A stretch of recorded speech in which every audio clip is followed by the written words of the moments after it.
जंगल का राजा शेर खा पीकर आराम से एक पेड़ की छांव में सो रहा था। तभी कहीं से एक नटखट चूहा वहां आ पहुंचा और खेलने लगा। खेलते खेलते वह शेर के ऊपर चढ़ गया। कभी वह शेर की पीठ पर दौड़ता, तो कभी सिर पर चढ़ जाता। कभी वह उसके कान पर झूलता, तो कभी पूंछ से खेलता। उसे बड़ा मजा आ रहा है और उसकी उछल कूद बढ़ती जा रही थी। नटखट चूहे की धमा चौकड़ी से शेर की नींद टूट गई। आंख खोलकर उसने देखा कि एक छोटा सा चूहा उसके ऊपर खेल रहा है। उसे बहुत गुस्सा आया और उसने चूहे को अपने पंजे में दबोच लिया। शेर के पंजे में आते ही चूहे डर गया और थर थर कांपने लगा। शेर बोला, बदमाश चूहे, तेरी इतनी हिम्मत कि तू जंगल के राजा शेर की नींद में खलल डाले। अब तेरी खैर नहीं, मरने के लिए तैयार हो जा। अब मैं तुझे मारकर खा जाऊंगा।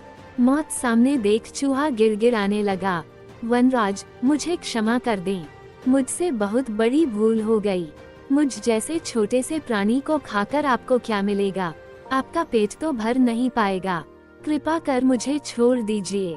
अवसर आने पर मैं अवश्य आपके काम आऊंगा।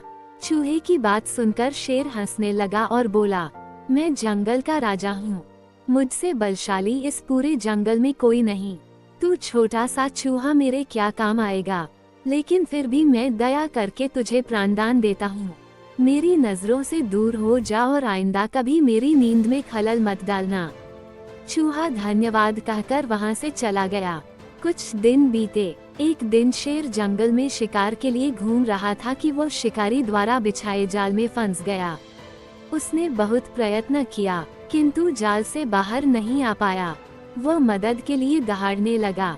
शेर की दहाड़ वहां से गुजर रहे एक चूहे के कानों में पड़ी। यह वही चूहा था जिसे शेर ने दया कर प्राणदान दिया था।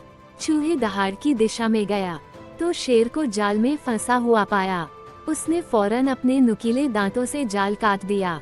शेर आजाद हो गया। उसने चूहे को धन्यवाद दिया तो चूहा बोला, वनराज, आप शायद मुझे भूल गए हैं।